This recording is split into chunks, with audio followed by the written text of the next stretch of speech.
Hello friends, ऐश्वर्यास recipe Marathi चॅनलमध्ये आपले स्वागत आहे।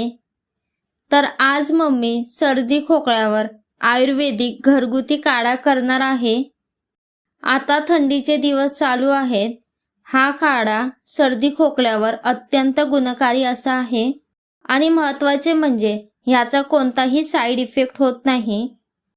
या व्हिडिओमध्ये काढ्याची पावडर घरी कशी करायची, ती साठवून कशी ठेवायची, ती किती दिवस टिकते ते सांगणार आहे आणि त्याच पावडरपासून काढा कसा तयार करायचा हे पण सांगणार आहे। तर व्हिडिओ शेवटपर्यंत नक्की बघा। पण त्याआधी चॅनलवर नवीन असाल तर चॅनलला नक्की सबस्क्राइब करा आणि सोबतच बेल आयकॉनवर क्लिक करा, जेणेकरून माझ्या नवनवीन व्हिडिओचे नोटिफिकेशन तुम्हाला सगळ्यात आधी मिळेल। चला तर मग रेसिपीला सुरुवात करूया। त्यासाठी लागणारे साहित्य: ज्येष्ठमध, दालचिनी, ओवा, जिरं, बडीशेप, सुंठ, काळी मिरी, लवंग, अळशी, वावडिंग। चला तर मग कृतीला सुरुवात करूया। त्यासाठी इथे मिक्सरचं भांडं घेतलं आहे। त्यात प्रथम ज्येष्ठमध, सुंठ, वावडिंग, अळशी,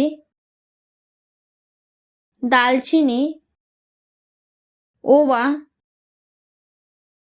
जिरं, बडीशेप, काळी मिरी, लवंग घालून झाकण लावून मिक्सरवर थोडं जाडसर अशी पावडर वाटून घेऊया। आता आपली पावडर मिक्सरवर वाटून झाली आहे।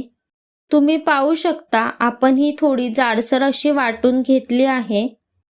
ही पावडर हवाबंद डब्यात भरून ठेवली तर ती 15 दिवस आरामात टिकते।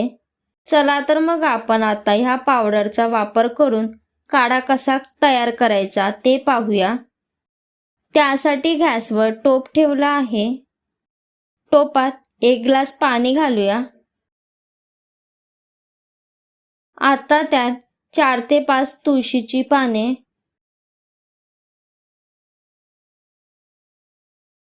4 ते 5 पुदिन्याचे पाने घालूया।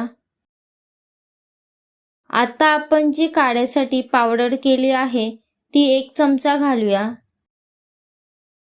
व व्यवस्थित मिक्स करूया।